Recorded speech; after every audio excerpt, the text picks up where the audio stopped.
Hello, my friend. My name is Tessa Fyffe, and I help professionals who've lost passion for their careers create freedom so that they can design the life they choose. Now, on this video, have you ever wondered about your self-confidence? Have you ever thought, well, it would be so nice if I wasn't as unsure of myself as I am. It would be so nice if only I could be a bit more confident. Um, if you've ever asked yourself questions like that or had ponderings like that, then this video is for you. And I've titled this video, How to Build Self-Confidence 7 Ways. Now, uh, the thing about self-confidence is that, there's good news. It is something that can be crafted. It is something that can be improved.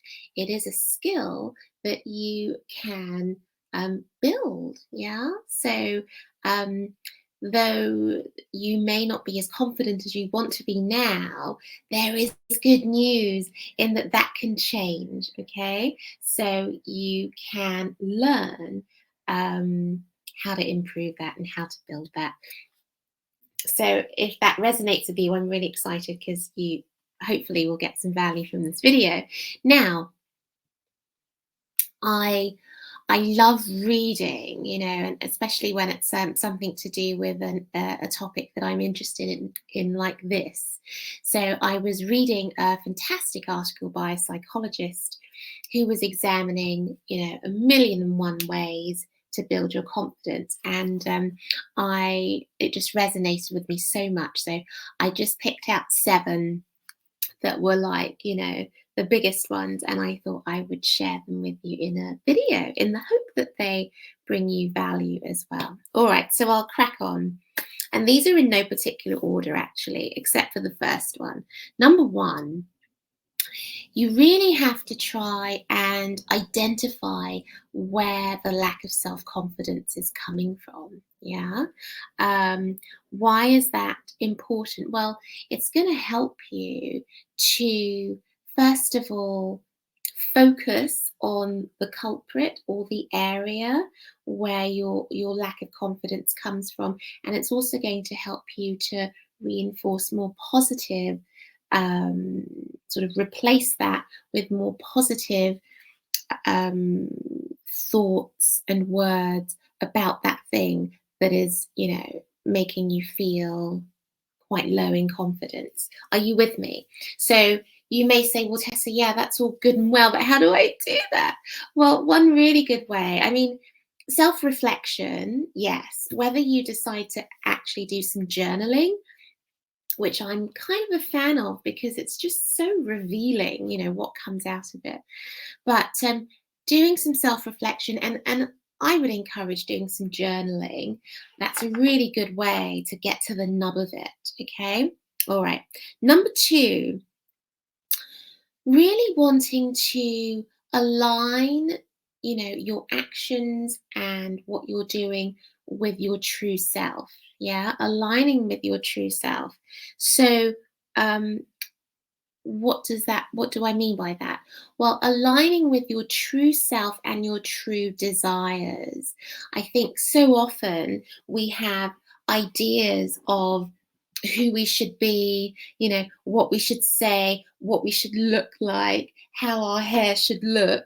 And all of these things really do have an impact on how we come across and have an impact on our self-confidence. Yeah. So the more that we can align ourselves with who we truly are, the better it's going to be in terms of building that self-confidence. Okay. Are you with me? Number 3, and I really like this one. Emotions and feelings are completely temporary. They don't last. They have a cycle. Why is that something to be excited about? Because, my dear, often the thing that is just stopping you in your tracks in terms of preventing you from feeling more confident, that emotion, um, doesn't last forever. It doesn't have to last forever. It will have a peak, and then it will gradually, run its course. So we mustn't feel as though we can't move forward to do things in confidence because of how we're feeling. Um, as a sort of permanent thing, as a forever thing, because it doesn't last. So that's why you hear that wonderful phrase from that Susan Jeffers book, feel the fear and do it anyway, because that feeling doesn't last. Emotions are, it's sort of a direct reaction to what we're actually going through in that moment. In a very simplistic way. So they don't last, okay? So those emotions and feelings don't last. So that's a good thing. All right, where are we? Number 4.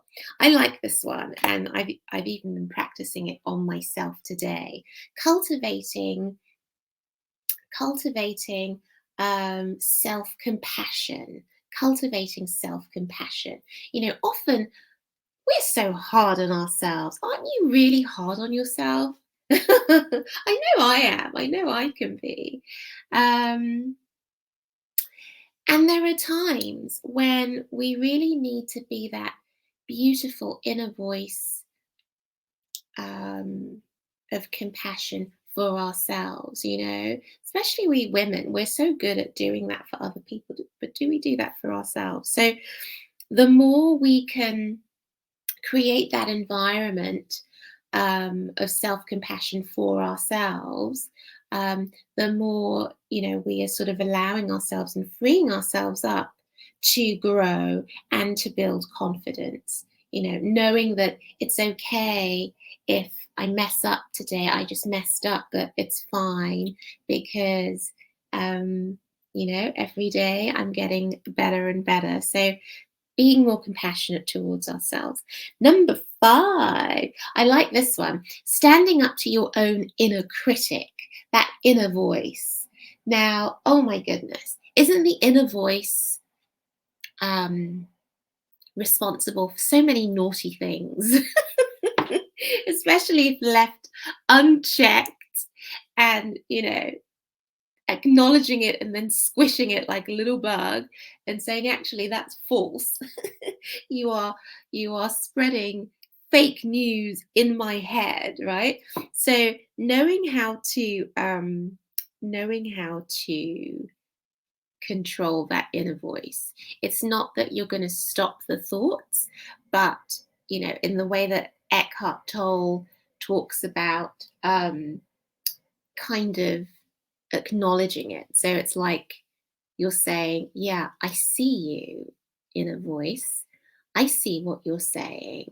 Okay, it's that voice about, oh, there's no point doing a video because you're rubbish, or there's no point doing a video because, what have you got to say anyway? It's acknowledging it and saying, okay, I see you, I hear you, I'll give you your minute of fame, but actually, in a voice, I'm going to squish you like a little bug. Not that I go around squishing bugs, but you know what I mean. I'm going to stop you in your tracks, move aside, and make way for the truth. Yeah. So it's understanding, how to control that. Where are we? Number 6, I think we're at. Number 6. Now, this was quite interesting. Taking a break from social media. Taking a break from social media. And you may say, well, Tessa, that's so far removed from my sort of lack of self-confidence issue right now. But then I think, well, is it really? I think it's quite a good idea because, says the person who uses social media a lot, for my own, my business and to be able to engage with other people. But there is a tendency when we are feeling low or we're feeling that lack of confidence, and it could just be one post you see or a couple of posts, of people who you admire, of people doing things that you wish you could do, you know, and you start to compare yourself and you compare your life to theirs as you understand their life to be. Nobody really knows what goes on behind closed doors, but you're looking at their social media life and you're comparing yourself and you want to be able to impress other people. You know, these are all base human desires, but if you are trying to build your self-confidence, um, you know, that's just self-sabotage right there. You just don't really want to be exposing yourself to too much of that. So taking a break from social media, I like that. I mean, I have to say, come the weekends, I just tend to I kind of zone out. It's not that I've switched off completely. I mean, I'm mindful. There's a lot of stuff going on. There are messages I have to answer, etc. Um, but I'm really not present. Yeah, and I do that intentionally because I kind of just want to step away. Um, and I quite like that feeling. So when I come back to it a little bit refreshed on a Monday, I feel as though I can be a bit more on it. But, you know, it might not just be weekend breaks. You might be thinking, well, how amazing would it be to have a longer break from social media? Food for thought, okay? And number 7, sorry, that's a bit rude. Number 7, I like this one. I was very happy when I saw it because it's something that I say quite often, I think, which is, in my words, focusing on what's within your sphere of influence. Yeah. So, what is within your control? What are those things that you can actually have an impact on? Yeah. Um, so, you know, if it's in a particular project, what are those things that you can do um, that is going to move you forward? So, how does that help to build confidence? Well, because as you are doing things that you can directly control and you tick it off your list, you're going to start to feel more and more confident as you do more of those. And you're always starting small, you're always just doing a little bit, a little bit, a little bit. But the wonderful thing is, as you are building confidence, you are building confidence, and so your confidence is getting bigger and bigger and bigger. So I really like that one. You know, it just gives you more stability as you're moving forward. Yeah. So there we go. That went really quickly. I think there are so many more, um, you know, tips to share in terms of building self confidence, but I've just selected 7 for today's video. What did you like best? Comment down below and let me know what was your number 1 takeaway. Comment down below, let me know what was your number 1 takeaway. And if you are interested in the business that I do and you'd like to find out more how you can have your own online business at home, generating an income stream for yourself, an extra income stream for yourself, then check out my free information at tessafyffe.com/info pack, tessafyffe.com/info pack, and there's a free download of information there so you could find out a little bit more. Okay, I will leave it there. I look forward to reading your messages and your comments. I really love reading those, and if there is something that you would like me to talk about in the next coming weeks, the next few weeks, then do let me know and comment down below. My name is Tessa, Tessa Fyffe. I'm sending you my light and my love, and I will see you on my next video. Okay, bye.